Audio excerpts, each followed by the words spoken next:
Pag hindi mo nakita kasi ang kabutihan ng Panginoon, magiging malungkot ang buhay.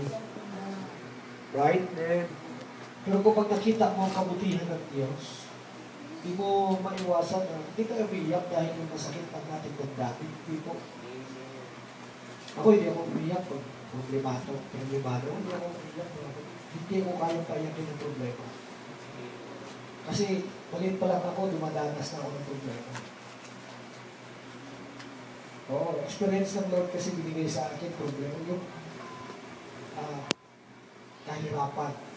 Sabi ko nga sa inyo, kung iba-iba naman ang journey natin, mga kapatid sa quest na ito, maliit pa lang po ako, nag-isip na ako sa katotohanan. Sabi ko, hindi nga naranasan ng mga anak ko, kaya bata pa ako nag-tune ng aking kaisipan.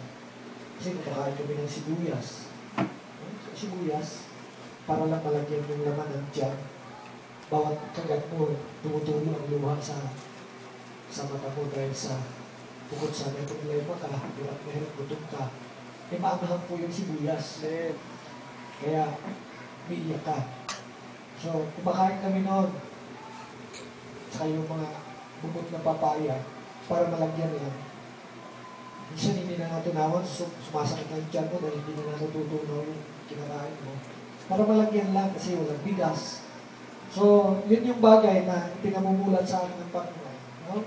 Sabi nga ni Policar, during the time na pinapalinay sa kanyang Panginoon, sabi nga, I served my Lord 80 years.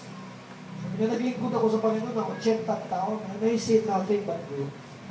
Wala akong nakita kundi puro mabuti. Kahit sa gitna pala ng problema, kung naintindihan ko ang kalooban ng Diyos sa buhay, mabuti pa rin ko. Amen.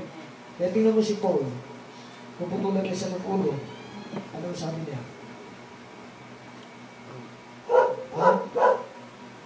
For to me to live is Christ and to die is gain. Sa lahat ng ito ay pinasasalamatan ko ang Panginoon. In everything give thanks for this is the will of God. 1 Thessalonians, I believe 2 Thessalonians 5, mga kapatid, in everything give thanks for this is the will of God. So sa lahat ng bagay ay pasalamatan natin ng ating Panginoon. Amen? So, mga kapatid, ay paalala sa ating midweek service every Wednesday, ay tuloy-tuloy po ang ating Wednesday service. At napakaganda ng mga tinatalakay nating mensahe. So, I encourage everyone na kung kaya nyo maka-attend, ay umattend. Pero yung talagang hindi maka-attend, ay wala po tayo magagawa.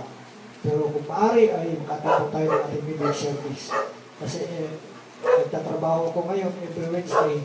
Nilaan ko talaga yun. Minsan, hindi na ako pumapasok ng Wednesday. Kasi nilaan ko yun para sa Panginoon. Kasi, pag Sunday, although, nakakain tayo pag Sunday, but minsan pag Sunday, gusto ko habaan ko yung preaching ko kasi mostly sa atin ay hindi nakakatin ng midweek. So, sa ngayon, mga kapatid, pupunta po tayo sa mensahe ng Panginoon. Praise God, at salamat sa Diyos sa mga bagay na ito. So, buksan natin ang ating mga Biblia sa aklat po ng 2 Korinto. Patuloy tayo dun sa changing of terms, mga kapatid. Pero meron akong na-save dito kanina. Bago po ito, mga kapatid, gusto ko na-save ko ito habang nagbukas ako ng Facebook. Kasi pag nagbukas ng Facebook, pupunta ako sa account ng prophet. Kung makikita nyo dyan, siguro makikita naman nyo. Gusto ko lang basahin ko na to. Ayan, kanina lang, kahapon siguro to, kagabi, yung kahapon, 19 hours ago, pinost po ng prophet ito. So, mababasa niyo ba? Mababasa niyo? Mali. Lakayan natin.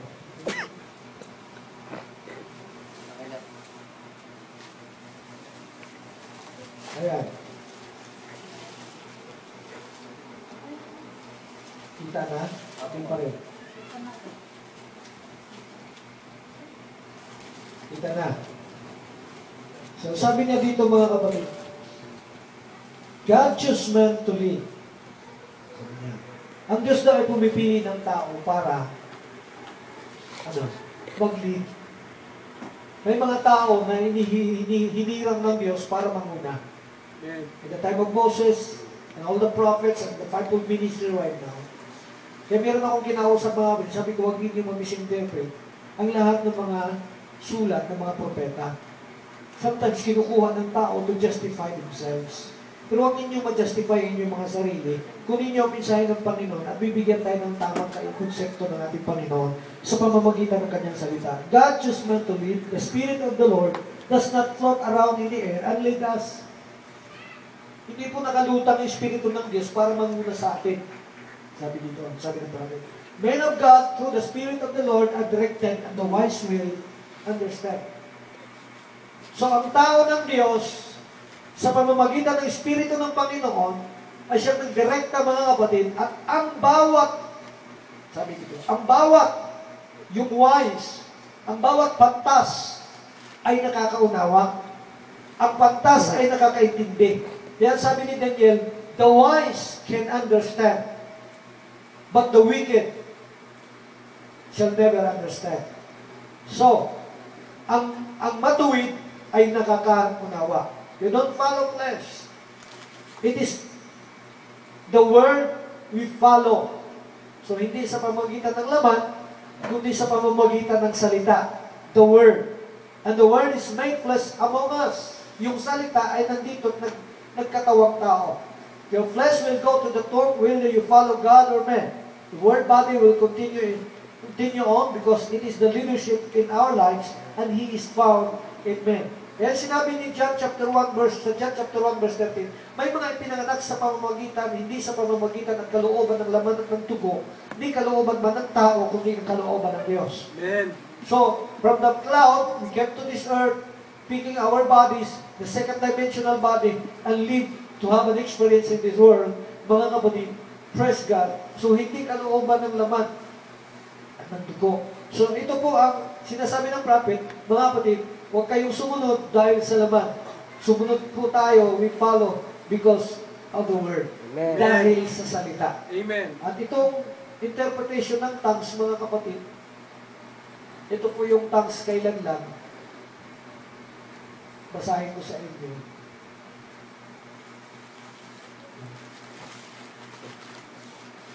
Tongues and interpretation, nangyari ito noong March 7, 2012.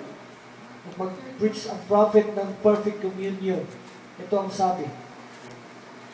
This prophecy came forth during the worship service. I, the Lord, have sent my word into the earth. Yeah, it shall not come back void, saith God Almighty. Yeah, as it moves through the earth, it shall crush every kingdom as you are watching me do so, saith the Lord God. There shall be no realms left but mine. Okay? Saith God, for I am God Almighty. Yeah, I will bring all my kingdom. I will bring all my people. Are you the people of God? Amen. And I will hand it over to the saints, saith the Lord God. Yeah, they shall worship and they shall praise me. If you are the people of God, you have to worship and praise the Lord. Amen. Amen. And serve Him. Can you say amen? Amen. Through the terror, look at that, may terror nangyayari. They shall stand with me through all the horrors. Alright? Tatayo ka kahit man sa gitna ng mga bagay-bagay na nangyayari that shall come about. For I am the Lord God that protected you. Ako ang Panginoon na magpoprotekta sa inyo. Praise God. Can you Lord. trust me? Amen. Nagtiwala ba kayo sa Diyos? Yes, amen. Seek me, saith the Lord God Almighty, and ye shall live.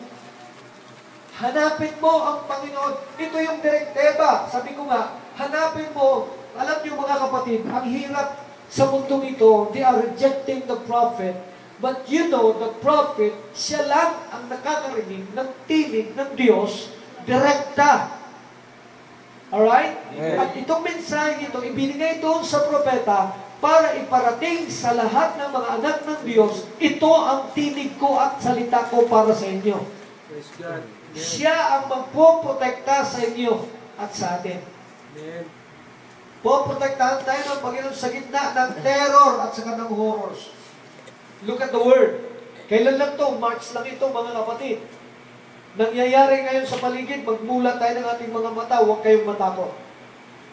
But I know that God will protect me. Amen. Nasa silong ako, sabi ng awit 91, andun ako sa lilim ng kanyang mga pakpak at walang anumang mga bagay na pwedeng makasama sa akin. Amen. Hallelujah. Basahin niyo ang Psalms 91. Napakaganda ng versikulo na yan, mga kapatid. So, yan po mga kapatid, ang mensahe, ang tinig ng Diyos sa ating panahon. So, sabi ko nga, maghanap ang tao ng mga fellowship na direktang kinakausap ng Diyos. Sabi ko nga last Sunday, hindi tayo nagsasalita dito nang hindi natin nauunawaan. Amen. Alright? Amen. Tulad yan, akala ng marami na sa panahon na magspikintang sila, ay kinakausap sila ng Diyos. Kung basahin mo ang unang Korinto, Kapitulo 14, na kapag ang tao ay nagsasalita na hindi nauunawaan ng lahat, ang sabi niya, pinapalakas niya ang kanyang sarili, hindi ang katawan ni Kristo. Amen. Amen? Kaya nga sabi ni Paul, mas mabuti pang magsalita ako ng 5 salita sa pamamagitan ng propesya, kaysa magsalita ako ng napakarami, thousands of words, na wala namang nakakaunawa. Tumahimik siya sapagkat pinalakas niya ang kanyang sarili. Can you say amen? Amen. Parang bumigi. Nagalaw mo? Parang bumigi. Parang nagungo ako. Okay. So, yan. Salamat. So, ikalawang Korinto, Kapitulo 4, versikulo 17, ang sabi po dito, ng Bible, according to Paul, for our light affliction, which is but for a moment. Light. Kaya sabi ko, gunting lang na maliit lang na problema yan, huwag kang magpaday, huwag kang magpatalo dyan. Emotion lang, talo ka. Alright. I remember nung pastor ko na may mag-asawang, doon ako humanga din sa kanya eh. May pastor ako dati. May mag-asawang gusto na maghiwalay dahil hindi na magkaintindihan. Iba ang gusto ng babae, iba ang gusto ng lalaki. Ibig sabihin, nandun sa Divisoria yung isa, nasa Cubao yung isa. Papunta sa east yung isa, papunta sa west yung isa. Gusto naman yung isa sa north, gusto naman yung isa sa south. Parehas na may katwiran. Alam ninyo mga kapatid, ang mag-asawa na may parehas na katwiran, hindi yan magkakaunawaan. Tandaan niyo yung sinasabi ko. Gusto na maghiwalay. Dala-dala na yung separation paper mga kapatid, pipirma na lang. May dala ng ballpen. Sabi ng pastor ko, yung ballpen niya yan, yung dulo niyan may tinta yan. Hahayaan niyo ba ang ballpen na yan ang magdesisyon sa buhay niyo? Ang tinta ng ballpen na yan ang magdesisyon sa buhay niyo? Ballpen niyo na, sabi niya. Pero sa panahon na pipirmahan ninyo yan, tingnan ninyo inyong mga sarili na pagkatapos niyan, ano idudulot sa inyong mag-asawa at maging sa inyong mga anak. Amen. Can you say amen? Amen. So, madaling mahimasmasan. Sabi niya, itulog niyo muna yan, bago kayo matulog, mag-pray kayo. Pagkagising ninyo, ipanatag ninyo yung kaisipan, at doon kayo mag-desisyon. So yung damdamin kasi, mga kapatid, kaya sinabi ko, maliit lang na problema, ikumpara sa Diyos. Amen. Hello? Amen. At alam niyo ba, kung naintindihan ninyo mga sarili, kung kayo Diyos, dapat naintindihan ninyo na kayo rin naman ang gumawa ng problema na yan eh. Amen. Eh sabi ng Isaiah 45 verse 7, ako ang gumawa ng lahat ng mga bagay. And if you are part of God, mga kapatid, ikaw ang gumawa ng lahat yan. Eh bakit ka magpatalo sa bagay na ginawa mo? Amen. Alright? Amen. Oh. Kaya, ano natin ang ating mga sarili? Look at yourself as God, not as a man. For our light affliction, Affliction. Problema to eh. Oh. Which is but for a moment. So simple lang. Just only a moment. You know what is moment? A span of time. Moment in time. Alright? Working for us a far more exceeding and eternal weight of glory. While we look not at the things which are seen, habang tayo tumitingin ng mga bagay na hindi nakikita, but at the things which are not seen. Oh, hindi tayo tumitingin ng mga bagay na nakikita, kundi yung mga bagay na hindi nakikita. For the things which are seen are temporal. Yung emotion nyo, temporal lang yan. Yung damdamin nyo, temporal lang yan. Alright? Amen. But the things which are not seen are eternal. Eh, kung gusto mong maghiwalay ng mag-asawa, di pag-pray mo umuwi na yung asawa mo. Huwag mong hiwalayan. Ipag-pray mo umuwi na, Lord, krus sa akin itong asawa ko na ito eh. Pasanin ko araw-araw, pwede ba pauwin mo nito? Eh, ang problema, yung asawa mo na nanalangin din. Paras kayo nanalangin. O sino ngayon ang malakas sa inyo sa Lord? Yun ang pakikinggan ng Lord. Pinapapatay mo sa Panginoon, mga kapatid, hindi pinapatay, pinapauwi lang. Pero sa panahon na nanalangin ka ng ganun, sa panahon lang naman na nag-aaway kayo eh. Pero sa panahon na hindi kayo nag-aaway, mahal na mahal mo naman, Lord. Huwag mo naman bigyan ng sakit to, problema ko rin eh. Di ba? Hallelujah. Eh sa panahon lang naman na masama yung ating mo, that is only an emotion for a human beings.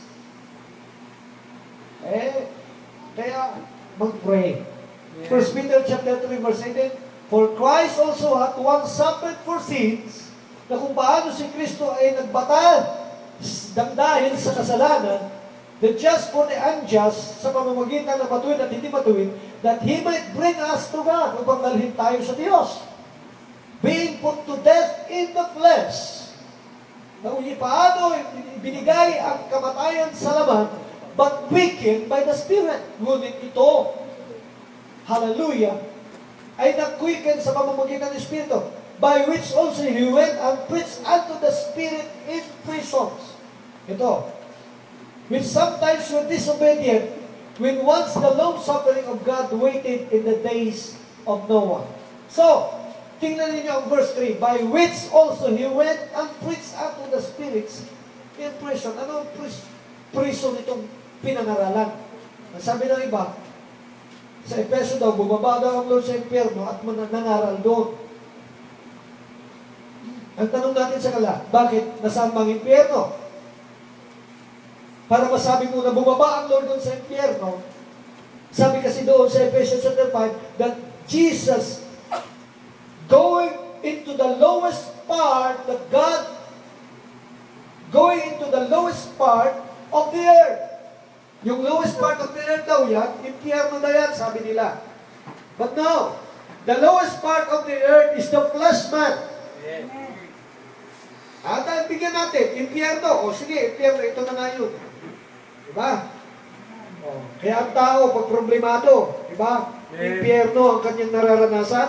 Amen. Kaya nga sumisigaw ang karamihan pag sobra na ang problema, impyerno ang buhay na to. Amen. Alright? Amen. Kasi nandun sila sa gitna ng kahabagan, kahirapan, problema, kaya impyerno ang tingin.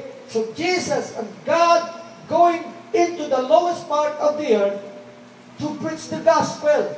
Jesus preached, hallelujah, He went and preached unto the spirits in prison. What spirits ito? Ano mga spirito ito?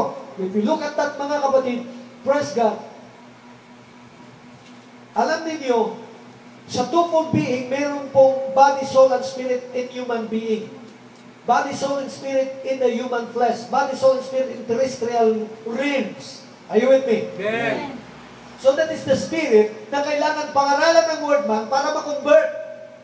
Amen. Yan yung espiritu na pinapangaral. Kaya yung espiritu natin, yung human spirit natin, kailangan siyang aralan, kailangan siyang pangaralan. Kaya nandito tayo para aralin natin at aralan natin ang ating human spirit. Dahil pag hindi natin inaralan yan, mga kapatid, isang pabigat sa buhay natin siya. Yes, amen. Ito dimensional realms na ito, mga kapatid. This is the dimensional terms. The prophet preaching about the dimensional terms. This is it. The dimensional terms is the lowest part of the earth is the flesh man. The spirits that kailangan makarinig ng mensahe is the human spirits. Are you with me? Amen. Kailangan marinig niya ang tinig at salita ng Diyos. Bakit kailangan may pastor? Kasi ang human spirit natin pasaway. Alright? Kailangan mo ng isang lingkod ng Diyos. Yung sabi ng prophet, God choose men to lead us. Praise the Now, Lord. as long that ako ay nabubuhay, dadalhin ko kayo hindi sa kapahamakan. Yan yung sinasabi ng Mateo, mga kapatid, maiksi at makipot ang daan tungo sa buhay at maraming nagnanais, ngunit kakaunti ang nakasusumpong. Amen. Bakit? Ang mensahe ng Panginoon sa bawat panahon ay napakakitig ng daanan, hindi naunawaan ng intellectual na tao. Huwag mong gamitin ang pagka-intellectual mo para maintindihan mo ang Diyos. No. Amen. Ang sabi ng aklat po ng Korinto 1, mga kapatid, hallelujah, ang sabi ni Pablo, hindi, pinipili ng Diyos ang mangmang sa mundong ito upang iyain niya o mga matatalino. Pinipili ng Diyos ang maliliit na mga bagay sa mundong ito upang hiyain niya ang malalaki. Amen. Ako'y pumarito at dumating sa inyo hindi sa pamamagitan ng mga enticing words. You know what is enticing word? Yung mga aral na mga salita. Pati speaking tongues pinag-aral, siyang lamahaya. Kulang na lang si Dilahoya. Oh. Praise God. Bakit? Pati speaking tongues, inaaral na nila. I come not to you with the enticing word, but the foolishness of preaching. Amen. Sa pamamagitan ng kamangmangan na pangangaral upang wag masalig ang inyong pananampalataya sa ano? Yes. Hindi masalig ang inyong pananampalataya sa karunungan at malingkawan ng tao, kundi sa pamamagitan ng Espiritu ng Diyos. Amen. Ang inyong pananampalataya ay masalig sa Diyos. Amen. So hindi tayo nag-aral. We depend the Spirit of God. Ano ang sasabihin mo, yun ang sasabihin ko. Meron akong outline dito, but every time na magsasalita ang Diyos, isisingit yun. Can you say amen? Amen. Hallelujah. Ang sabi ng prophet, I certainly hope and pray that the messages to this point have helped us to understand the positioning of the believers to the translation and formation that has emerged on the backside of the veil that we just passed through. You know what is the backside of the veil? Hallelujah. Revelation chapter 5, yung word, the backside of the book, and the other side of the book. Amen. Yung word na hindi pa naisusulat. And that is your word in your day. That the other side of the book, kailangan mag-manifest na, kailangan masabi na, kailangan maihayag na, yung the other side word of the book. Amen. Hallelujah. At the entrance into the Third Testament, when the seals were opened, hundreds of new terms emerged and continued to develop and transform. You have to transform yourselves. Be not conformed to this world, but be transformed by the renewing of your mind. Romans chapter 12, verse 2. Amen. Transforming. We are transforming. Amen. Hallelujah. So, ang entrance ng Third Testament sa panahon na ito, kakaunti lang ang nakasusumpong. Hindi yung iniisip, lawak ang daan. Yan ginagamit din ng mga religious groups yan mga preachers Malawak ang daan tungo sa kapamakan. Marami magdaan doon. Pinapangaral ko rin dati yan. Alam mo yung lawak na daan? Aral din ng Diyos. ng mga, aral din ng mga tao na iniisip nila, ito ay kalooban ng Diyos. Di ba sabi ko sa inyo, si Kristo during his time nung dumating siya, may nangangaral na liban sa Kanya. Di ba ang sabi ng disipulo, pahintuin ba namin siya? Ano ang sabi ng Panginoon? Huwag ninyo silang pahintuin, pahintulutan nyo silang mangaral. Dahil ang hindi kakampi sa atin, laban sa atin. Can you say amen? Amen. Hallelujah! Praise the name of the Lord. So, ang lawak na daan, aral din yan.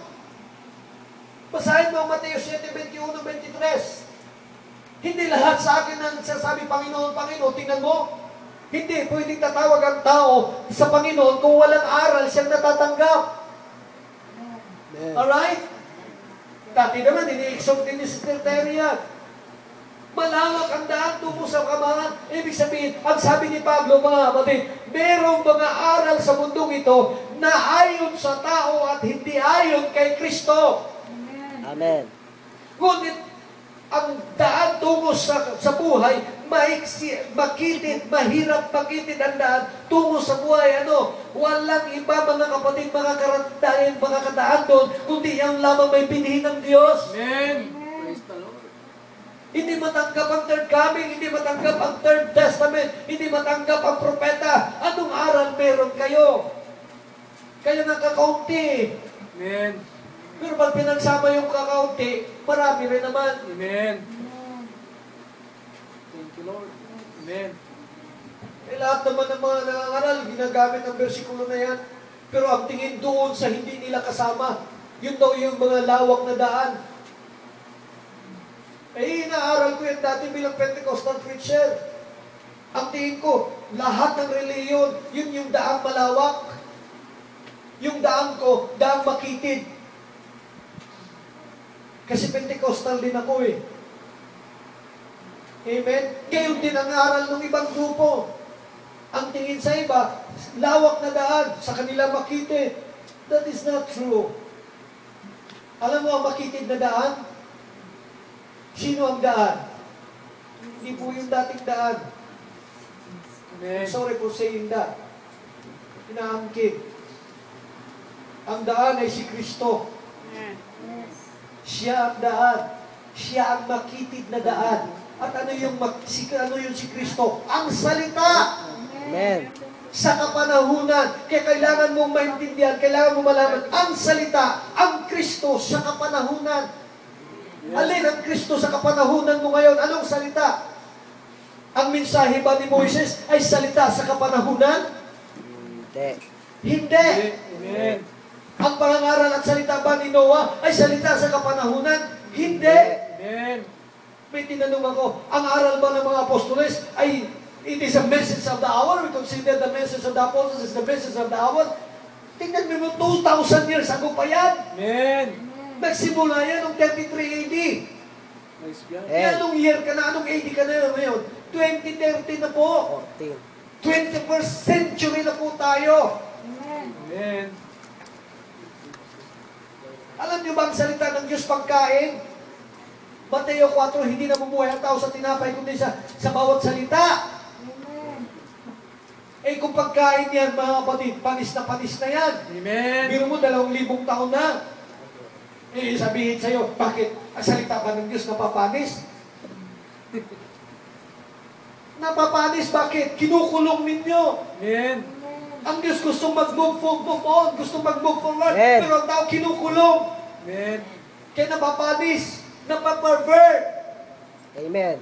Pinipervert ng salita ng Panginoon. Ang salita ng Diyos, mga kapatid, ay isang bukal. Praise God. Ako ang bukal. Amen.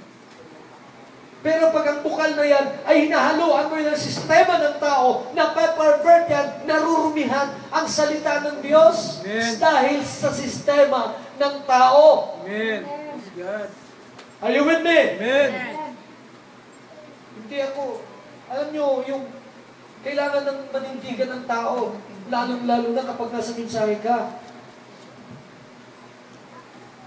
Minsan, pag na manindigan ka sa bagay na gusto mong iparating, minsan napapasama ka.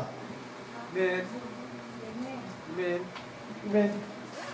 Pero, basta kakampi ko ang Diyos, Praise God. sino ang laban sa akin? Sana ganun din kayo. Amen. Can you say amen? Amen. Today, our clarity is much clearer than even just a few years ago. Look at that. Ano ang sinasabi ng prophet? Sa araw na ito ay lalong nagliwanag, mga kapatid, kaysa mga nakaraang mga taon. Amen. Mas lalo kong naintindihan ano talaga ang Third Testament. Ano ang ikatlong pagparito? Ano ang ikatlong mensahe ng Panginoon? Pag sinabi ikatlong pagparito, ibig sabihin kasi ng tao bumaba ang Lord, pataas, baba, taas, baba. Hindi po ganon. Amen.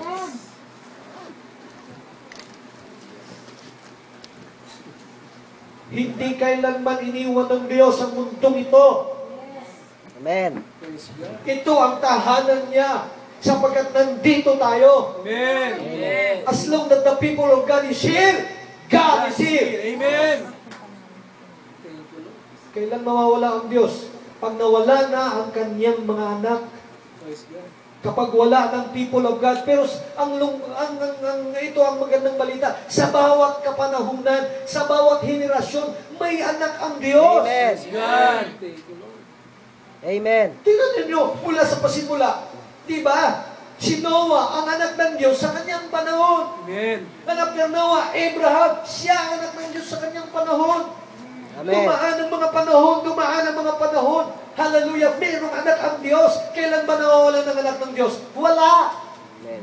Hindi kailan nawalan ng anak ng Diyos sa mundong ito. Dahil pag ito nawalan ng anak ng Diyos, iniwan ng Diyos sa mundong ito, chaos sa mundong to. Yes. Amen. Amen. Amen. But thank you, Lord. Nandito, dapat nga, ang mundo magpasalamat sa atin eh. Amen. We are not just only predicting, we are not just only claiming that we are the sons of God. Lahat naman yan, nagkiklaim na anak. Kami din naman anak ng Diyos. Yung lasing nga dati mga kapatid, sumigaw nga sa akin, kami naman mga Kristiyano. Kristiyano rin kami. Hello? Amen. Oh. Eh, yung nagpa-pray nga sa akin sa buko, nung mag-kusid ako doon na rin, pag-pray mo ako, Pastor, born again ako. Born again ako, Pastor, matagal na akong born again. Pero yung kanyang tayo, gumagan eh. Born again. Nag-pray ko na lang. Baka may magalit sa akin pag hindi ko pinag-pray. Hello? Si Satanas man nagsasabi, born again din ako, gumagamit din ako ng salita ng Diyos. Basahin ninyo ang aklat ng Henesis Kapitulo 3. Ginamit ni Satanas ang salita ng Diyos. Amen. Diba nasusulat? Oh.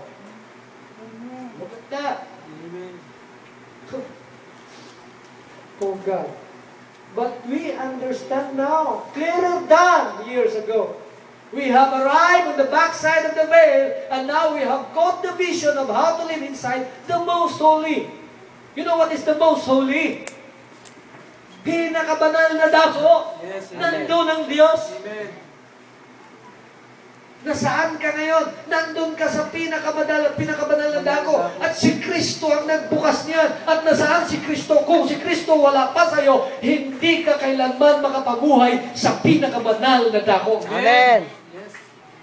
You will never enter into the Holy of Holies. But thank God that we know that Jesus is here. And we are entering into the Holy of Holies. Amen? Amen. Hallelujah.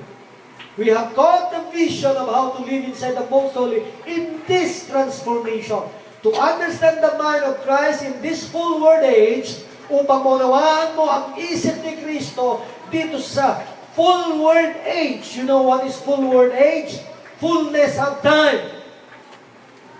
We are in the fullness of time that Jesus gathered everything in heaven and in earth. Hallelujah. In Him. Amen. Ephesians chapter 1. You have to understand the connecting of terms or connecting of these new terms. Kailangan yung connection mo, mga kapatid, doon sa bagong terminology na ginagamit ngayon ng mga Third Testament believers. Amen. Amen. Amen. Thank you, Lord. If you do not understand the connecting center, or center point of all the terms, then you will paint a horrible picture in your mind. Kaya nga mga kapatid, basahin ko, tuloy ko bago ko. You will have God split into so many pieces. Okay? Alright? So, ang tao ay nagpipenta sa kanyang kaisipan ng maling picture. Nagpipenta siya ng isang malaking kaharian na may mga gold. Bahay ko sa langit, ginto. Marinig ka ng hold up, hold upin ka dyan.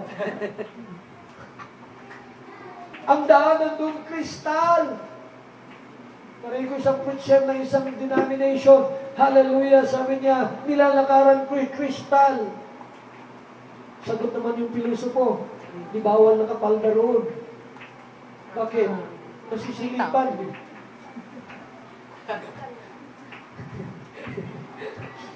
Ang bahay ko roon, mansyon pa, ginto. Yan ang binibenta sa utak ng isang maling turo. Amen.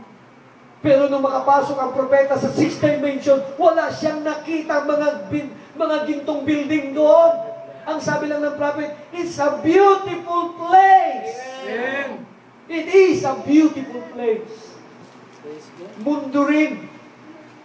Proverbs chapter 8, nung ang Diyos lalangin niya ang lahat ng mga pundasyon at ang mundong ito, hallelujah, ang Diyos ay nananahan sa kaniyang lupa. Praise the Lord.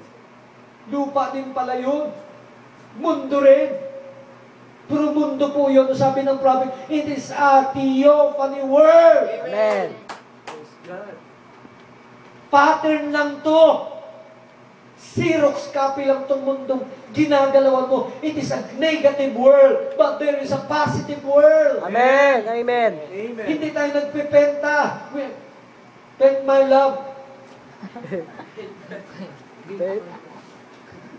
Sino kumanta? Paint my love. Sino kumanta naman?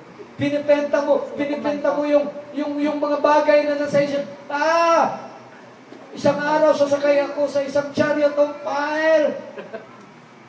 Isang araw lilipad akong sasalubong kay Kristo. Isang araw upo ako dun sa mga labahat, sa mahabang lamesa, kakain kami for 7 years. Wow. Isang araw upo ako doon sa white throne judgment. Isang araw. Are you with me? Isang araw. Once upon a time, diba? There was. Kaya ang tao mahilig sa fairy tale. Right? Amen. Ang alamat ng mundok ng mayon. Ang alamat ng punong santol. Di ba? Meron yung mga alamat. Amen. That is, ang tao mahilig dyan sa fairy tale. Isang araw. Bakit? Ngayon ang araw. Amen. Hindi isang araw. Monday. But ngayon ang araw. Thank you, Lord. You will have God split into so many pieces. Kaya na pag hindi naunawa ng tao ang tingin, napakarami. Dinidivide ng Diyos. Not being able to connect the puzzle parts, and you will have a distortion of the whole picture. Distort. Alam mo yung distort? Kung sa tunog ng gitara, basag. Amen. Amen. Kaya nga pag tumugtog, basag. Kaya pag hindi ka marunong gumamit ng distortion ng gitara, ang ingay niyan. Amen. Amen. Yan ang mga bagay na hindi naunang dapat kaya ang tao sa buhay na ito ay maunawaan niya to know the perfect will of God. Amen. Look at the prophet's word concerning misplacing, misinterpreting, or mislocating God's word in this day. Nami-misinterpret ng tao ang salita, nami-misplace, nami-mislocate ng tao ang salita ng Diyos. Kaya rin tinuturo, fairy tale. Amen. If we're talking about dimensional term, hallelujah, ang dimension nandito din. Yes, Ang amen. langit ay another dimension. Nandito, wala siya hindi siya malayo. Amen. Praise the Lord. Ang Diyos hindi po malayo, mga kapatid. Praise God. Sabi nung mga naririnig nating pangungutya, kung kayo Diyos, bakit kayo umiyak? May Diyos bang umiyak? Sabi ko, meron. Hindi mo nababasa sa Bible? Si Jesus umiyak! Amen. Amen. Amen. Amen. Hindi ako nagbabasa itong mga to eh. Comment lang ng comment eh. Can you say amen? Amen. Sa ngayon, meron! Kami! Iwan ko kasi mo. Praise God. Kung kayo Diyos, bakit kayo nananalangin pa kung kayo Diyos? Yung utak mo napakakiti. Bakit? Di mo nababasa ang Bible? Ang Diyos nanalangin? Amen. Si Kristo nananalangin? Amen. Ba't ka nagagalit? Bilis ba nagagalit? Meron! Amen. Pumatay nga ng milyon eh, dahil sa galit eh. Pag Diyos, di na pwede magalit. Amen. Amen? Amen. Palain natin ang pinatay ng Diyos dahil sa galit niya. Trillions of people killed by God because He angry. Amen. He's angry. And the anger of Huwag yung galitin ng Diyos. Baka nagalit ang patayin mo kay lahat. Amen. You say amen. It is horrible thing to do it, and it has terrible consequences. Isang horrible, o ano yung horrible? Isang nakakilabot na bagay na gawin ito at isang terrible na consequences kapag na-mislead mo, na-misplace mo, na-misinterpret mo ang salita ng Diyos. Amen. Magdudulot ito ng isang problema sa buhay. Bakit? Problema ako ang mag-antay. Amen. Wala akong nakitang tao na nag-aantay na hindi namumroblema. Lahat ng tao nag-aantay na namumroblema. Kung Amen. kailan ka darating. Amen. Amen. Tama. Pinoproblema nila kailan darating ang Lord. Kaya yung iba, huwag ninyong pag-usapan kung kailan darating din yan. Magpaka-negosyo na lang muna tayo. Dati yung mga Pentecostal, rapture, Jesus is coming. So, isa kaya kami, ang people pala na kumahal, 14 years old, kami na yung maglalagay dun sa school namin.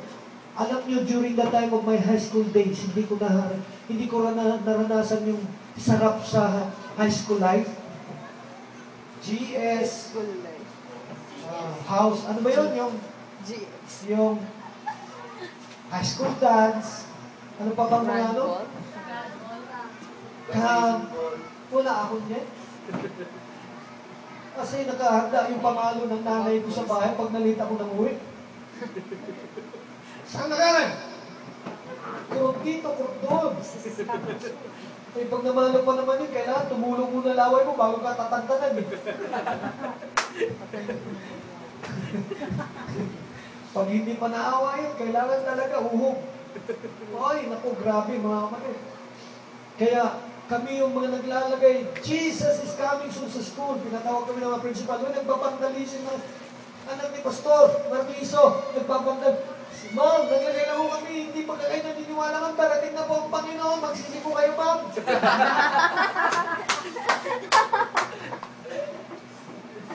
Impyerno po kayo. Sabi ni Ma'am Babualan ng Puso, ano ba na nangyayari sa inyo? Natawag yung tatay ko tuloy. Grabe ho kami, high school life. Kaya yung ginagawa ngayon nila doon na, yung Sister Pen? Ano yung ginagawa ninyo doon sa every Thursday? Cell groups. Wala sa, mabuti pero huwag kayong maglagay doon ng Jesus is coming ha. Kasi yung leader ninyo, naniniwalang darating si Kristo. O naging leader nila doon. Pag sinabi na Sister Pen na darating ang Panginoon, sabihin mo, hindi na po siya darating, nandito na po. Amen. Amen. Saan siya? Game of Kaharap mo na Death. nga eh. Hindi ka pa naniniwala ako at si Kristo isa. Pag hindi ka naniniwala, mamatay ka sa kasalanan mo. Bakit hindi ka napatawad? As long that Jesus Christ is in you, makasalanan ka pa rin hanggang ngayon. Tama. Nawawala lang ang kasalanan ng tao kung si Kristo nanananahan sa inyo. Amen. Sabi ni Paul, the hope of glory which Christ in you, the hope of glory.